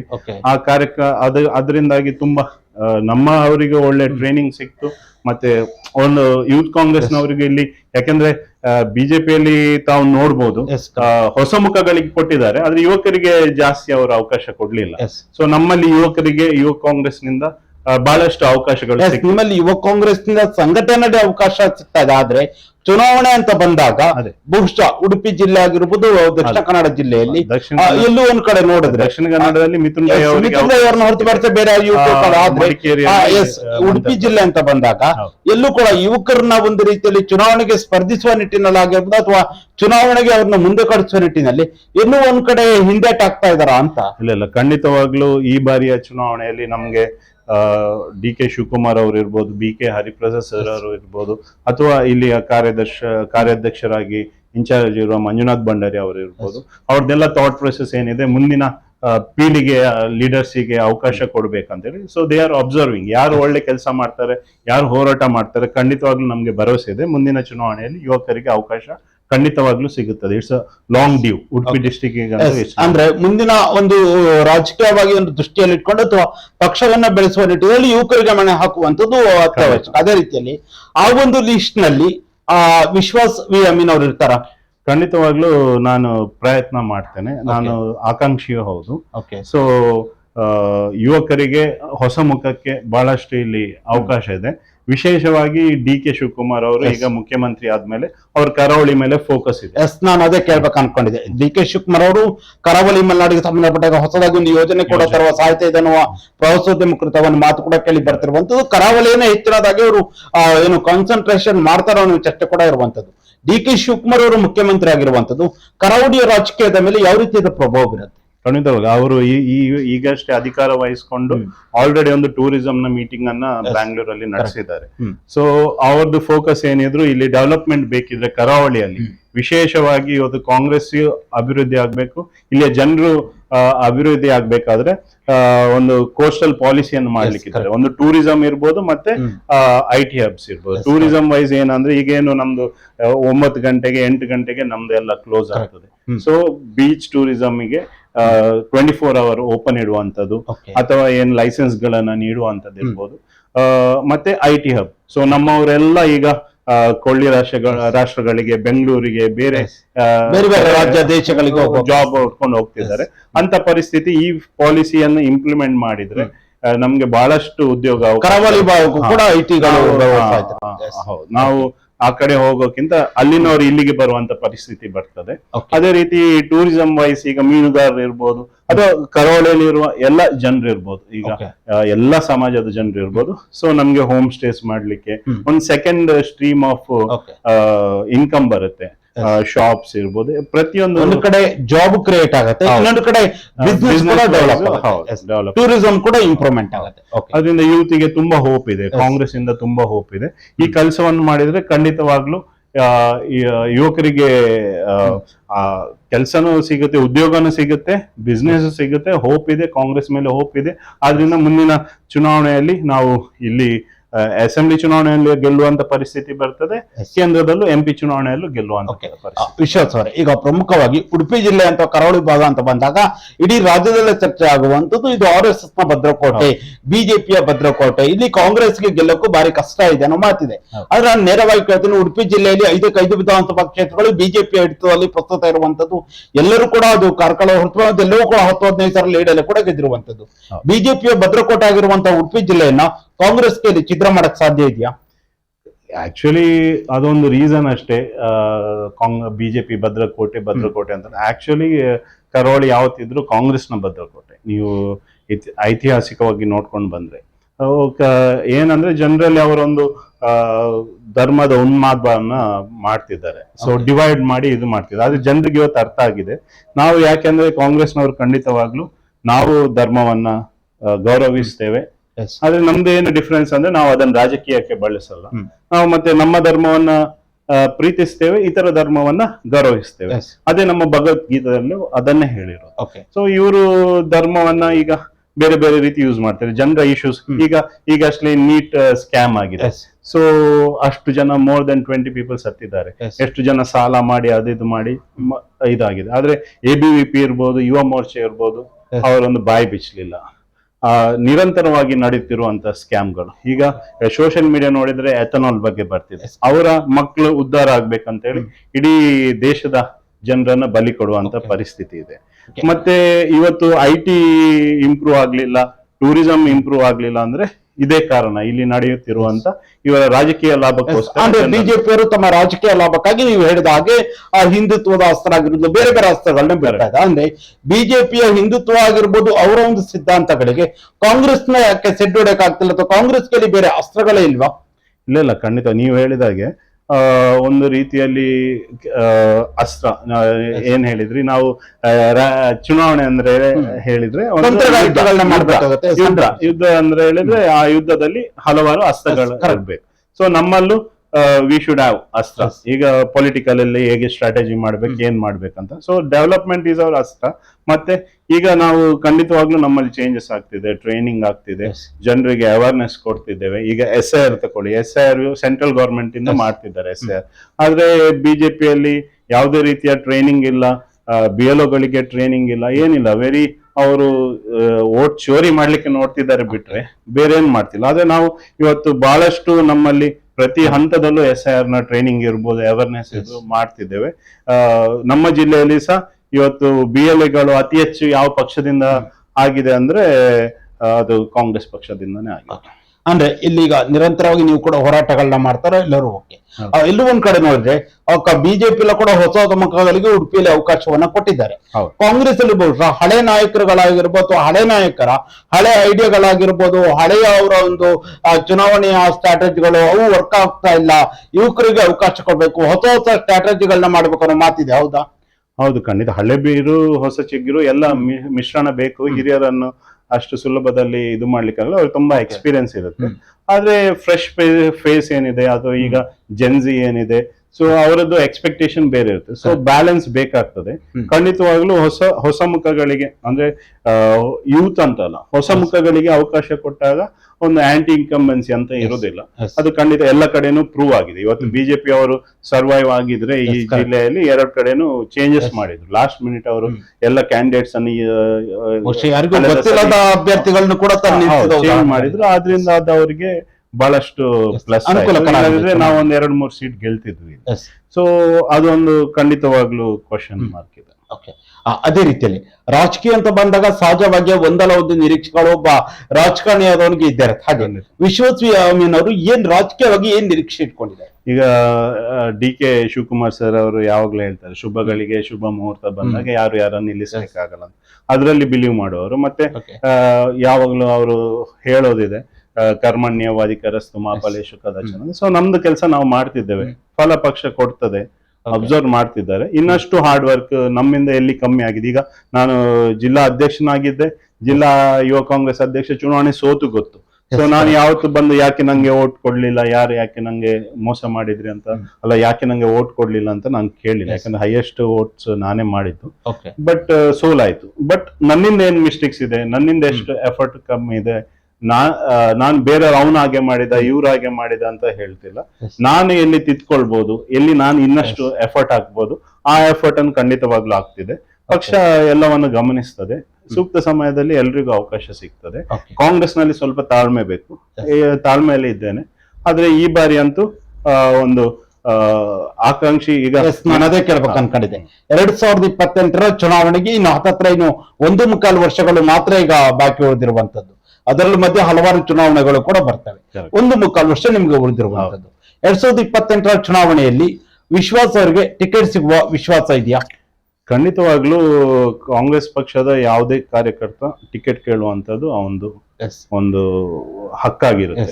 ಮೊನ್ನೆ ಅಷ್ಟೇ ನಮ್ಮಲ್ಲಿ ಅಭ್ಯರ್ಥಿ ಕಳೆದ ಬಾರಿ ವಿನಯ್ ಕುಮಾರ್ ಸೋರ್ಕೆ ಅವರಿದ್ರು. ಕಳೆದ ಬಾರಿ ನಾವು 2 ಲಕ್ಷ ಕಟ್ಟಿ ಎಲ್ರು ಕೇಳುವಂತ ಪರಿಸ್ಥಿತಿ ಇತ್ತು. ಆದ್ರೆ ನಾವೆಲ್ಲ ಯುನಾನಿಮಸ್ ಆಗಿ ಅವರೊಂದು ಗೆಲ್ಬೇಕು, ಒಂದು ಅವಕಾಶ ಅವ್ರಿಗೆ ಸಿಗ್ಬೇಕಂತ ಯಾರು ನಾವು ಅರ್ಜಿ ಹಾಕ್ಲಿಲ್ಲ.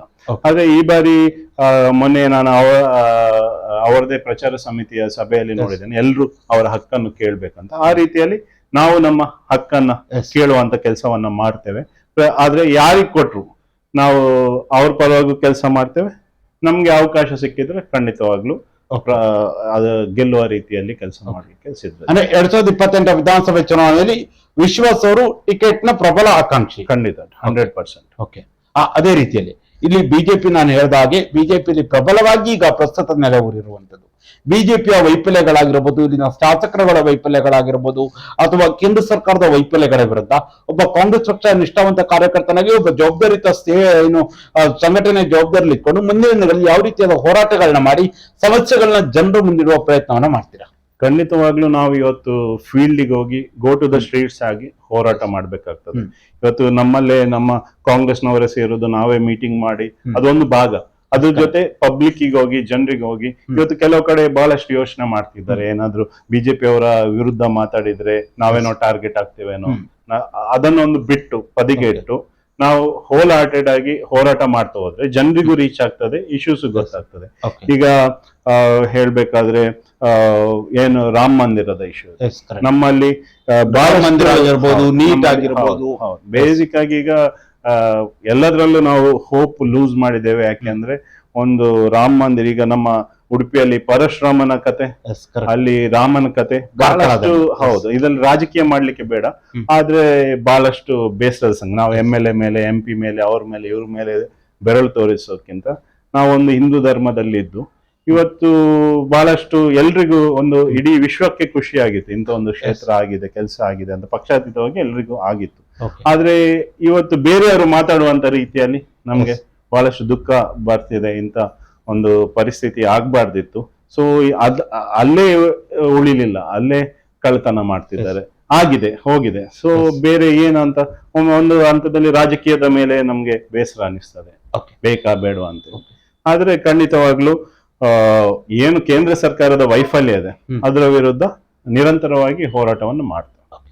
ಎಲ್ಲೂ ಒಂದ್ ಕಡೆ ನೋಡ್ರಿ, ರಾಜ್ಯ ಸರ್ಕಾರದ ಹಿಂದೆ ಕಾಂಗ್ರೆಸ್ ರಾಜ್ಯ ಸರ್ಕಾರ ತೆಗೆದುಕೊಂಡ ಒಂದು ಕೋಮನ್ನ ಓಲೈಸುವ ರಾಜಕೀಯ, ಬಹುಶಃ ಅದು ಕರಾವಳಿ ಭಾಗದ ಜನರು ಅದನ್ನ ಒಕ್ಕಳಕ್ಕೆ ಸಿದ್ಧ ಇಲ್ವಾ ಅಂತ.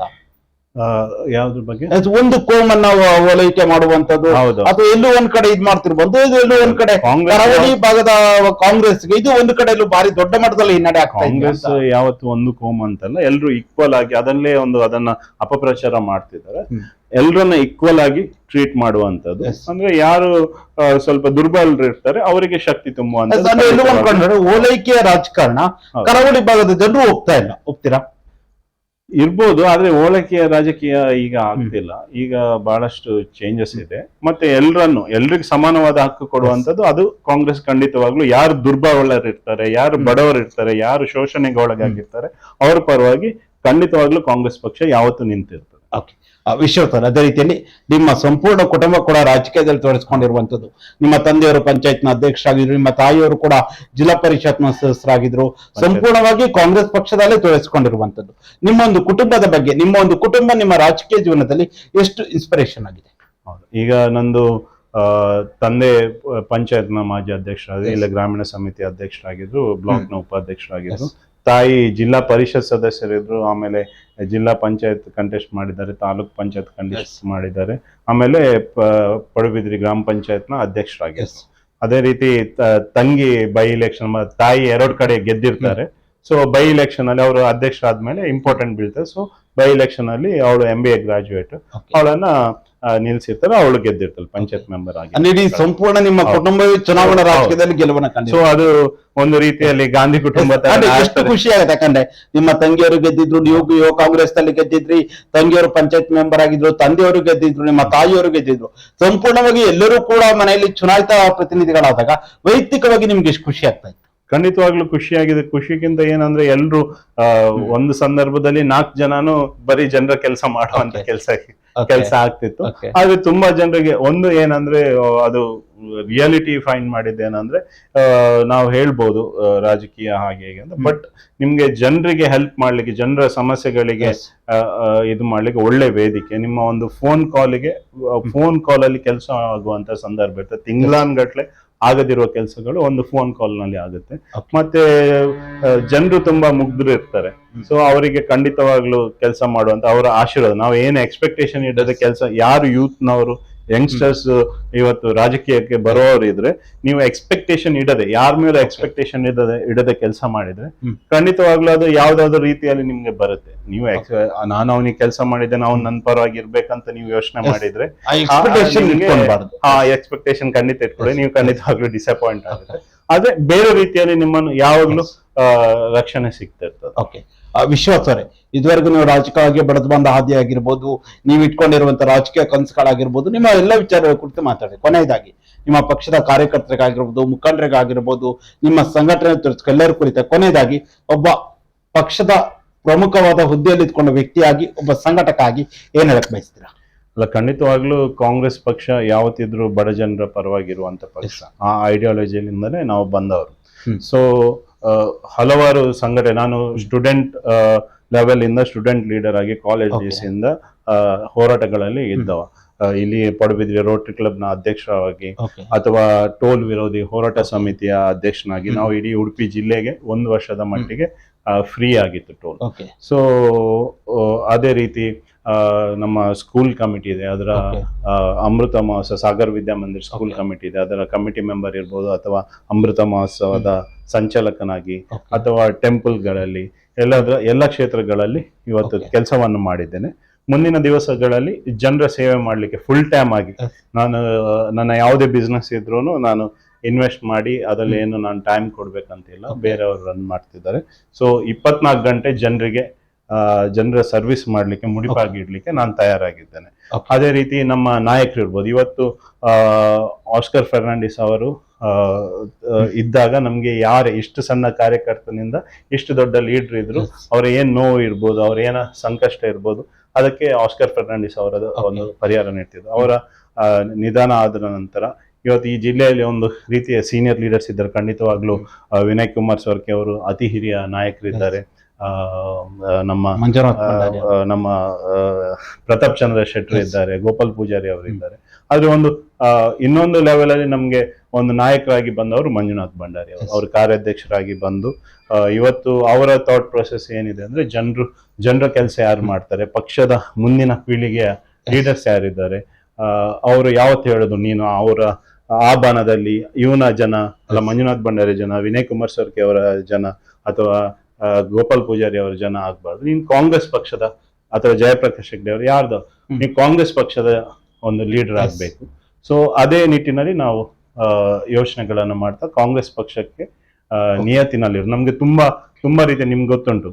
ಬಿಜೆಪಿ ಅವ್ರದ್ದು ಏನ್ ಕತೆ ಅಂದ್ರೆ ಎಲ್ರನ್ನ ಬನ್ನಿ ಬನ್ನಿ ಬನ್ನಿ ಅಂತ. ಸೊ ನಮ್ಮ ಲೀಡರ್ಸ್ ತುಂಬಾ ಜನ, ವಸಂತ್ ಸಾಲೇನ್ ಅವರು ಪಕ್ಷ ಬಿಟ್ಟು ಹೋದ್ರು, ನಮ್ಗೆ ತುಂಬಾ ಆತ್ಮೀಯರಾಗಿದ್ರು. ಅಥವಾ ಗುರ್ಮೆ ಅವರು ಹೋದ್ರು, ಜಯಪ್ರಕಾಶ್ ಹೆಗ್ಡೆ ಅವರು ಹೋದ್ರು, ಪ್ರಮೋದ್ ಮಧುರಾಜ ಅವರು ಹೋದ್ರು, ಎಲ್ರು ಬಿಜೆಪಿಗೆ ಹೋದ್ರು. ಆದ್ರೆ ನಾವು ಯಾವತ್ತು ಕಾಂಗ್ರೆಸ್ ಪಕ್ಷಕ್ಕೆ ನಿಯತ್ತಿನಲ್ಲಿ ಕೆಲಸ ಮಾಡಿದ್ದೇವೆ. ಆ ನಿಯತ್ತನ್ನು ಖಂಡಿತವಾಗ್ಲೂ ಪಕ್ಷ ನಿಮ್ಮ ಪಕ್ಷ ನಿಷ್ಠೆಗೆ ಮುಂದಿನ ನಡೆದ ಅವಕಾಶ ಸಿಗುವ ನಿರೀಕ್ಷೆ ಖಂಡಿತ. ಓಕೆ, ವಿಶ್ವಾಸ್ ಸರ್, ಇದುವರೆಗೂ ಈ ಒಂದು ಸಂದರ್ಶನದಲ್ಲಿ ಭಾಗವಹಿಸಿ ಸೇವಾದಾರದ ಮೂಲಕ ನೀವು ರಾಜಕೀಯವನ್ನು ಪ್ರವೇಶ ಮಾಡಿದ ವಿಚಾರ ಆಗಿರ್ಬೋದು, ಯುವ ಕಾಂಗ್ರೆಸ್ನ ಚುನಾವಣೆಯಲ್ಲಿ ಕಾಪು ವಿಧಾನಸಭಾ ಕ್ಷೇತ್ರದಲ್ಲಿ ಸ್ಪರ್ಧೆ ಮಾಡಿ ಯುವ ಕಾಂಗ್ರೆಸ್ ಕಾಪು ವಿಧಾನಸಭಾ ಕ್ಷೇತ್ರಾಧ್ಯಕ್ಷ ನೀವು ಮಾಡಿದ ಸಂಘಟನೆ ಆಗಿರ್ಬೋದು, ಉಡುಪಿ ಜಿಲ್ಲಾ ಯುವ ಕಾಂಗ್ರೆಸ್ನ ಜಿಲ್ಲಾಧ್ಯಕ್ಷರಾಗಿ ನಿಮ್ಮ ಒಂದು ಸಂಘಟನೆ ಆಗಿರ್ಬೋದು, ನಿಮ್ಮ ಒಂದು ಹೋರಾಟಗಳಾಗಿರ್ಬೋದು, ಹಾಗೆ ಪ್ರಸ್ತುತ ಉಡುಪಿ ಜಿಲ್ಲಾ ಕಾಂಗ್ರೆಸ್ಸಿನ ಮೀನುಗಾರರ ಸಮಿತಿಯ ಜಿಲ್ಲಾಧ್ಯಕ್ಷರಾಗಿ ಮೀನುಗಾರರ ಸಮಸ್ಯೆಗಳ ಆಲಿಸುವುದಾಗಿರ್ಬೋದು, ಸರ್ಕಾರ ಗಮನ ಸೆಳೆಯುವ ನಿಟ್ಟಿನಲ್ಲಿ ಯಾವ ರೀತಿಯಾಗಿ ನೀವು ಕೆಲಸವನ್ನ ಮಾಡ್ತಿರೋ ವಿಚಾರ ಆಗಿರ್ಬೋದು, ಕಡಲ ಕೊರತೆಯ ಸಮಸ್ಯೆ ಕುರಿತಾಗಿ ಸರ್ಕಾರದ ಗಮನಕ್ಕೆ ತಂದಿರುವ ವಿಚಾರ ಆಗಿರ್ಬೋದು, ನಿಮ್ಮ ಒಂದು ಕುಟುಂಬ ಯಾವ ರೀತಿಯಾಗಿ ರಾಜಕೀಯವಾಗಿ ಸಕ್ರಿಯವಾಗಿ ತೊಡಗಿಸಿಕೊಂಡಿದೆ, ಮನೆಯಲ್ಲಿರುವಂತಹ ಎಲ್ಲರೂ ಕೂಡ ಚುನಾಯಿತ ಜನಪ್ರತಿನಿಧಿಗಳಾದ ವಿಚಾರ ಆಗಿರ್ಬೋದು, ಹಾಗೆ ಮುಂದಿನ ದಿನಗಳಲ್ಲಿ ನೀವು ರಾಜಕೀಯವಾಗಿ ಇಟ್ಕೊಂಡಿರೋ ನಿರೀಕ್ಷೆ ಆಗಿರ್ಬೋದು, ಕೆಪಿಸಿಸಿಯ ಸಂಯೋಜಕರಾಗಿ ನಿಮ್ಮ ಒಂದು ಸಂಘಟನೆಗಳಾಗಿರ್ಬೋದು, ಚುನಾವಣೆಯಲ್ಲಿ ಕೆಲಸ ಮಾಡಿದ ವಿಚಾರಗಳಾಗಿರ್ಬೋದು, ನಿರಂತರವಾಗಿ ಕಾಂಗ್ರೆಸ್ ಪಕ್ಷದಲ್ಲಿ ನೀವು ನಿಮ್ಮ ಕುಟುಂಬ ತೊಡಗಿಸಿಕೊಂಡು ಹಲವಾರು ದಶಕಗಳ ಕಾಲ ಸೇವೆ ಸಲ್ಲಿಸಿದ ವಿಚಾರ ಆಗಿರ್ಬೋದು, ಎಲ್ಲ ವಿಚಾರಗಳ ಕುರಿತಾಗಿ ಸುದೀರ್ಘವಾದ ಚರ್ಚೆಯಲ್ಲಿ ಭಾಗವಹಿಸಿದ್ದಕ್ಕಾಗಿ ನಮ್ಮ ಸೈರಿ ಸಮಾಚಾರ ತಂಡದ ವತಿಯಿಂದ ನಿಮ್ಗೆ ಹೃತ್ಪೂರ್ವಕ ಧನ್ಯವಾದಗಳು. ನೋಡಿದ್ರಲ್ಲ ವೀಕ್ಷಕರೇ, ಇದು ಉಡುಪಿ ಜಿಲ್ಲಾ ಕಾಂಗ್ರೆಸ್ಸಿನ ಮೀನುಗಾರರ ಸಮಿತಿಯ ಅಧ್ಯಕ್ಷರಾಗಿರುವಂತಹ ಶ್ರೀಯುತ ವಿಶ್ವಾಸ್ ವಿ ಅಮೀನ್ ಅವ್ರ ಜೊತೆಗಿನ ವಿಶೇಷ ಸಂದರ್ಶನ. ನಮಸ್ಕಾರ.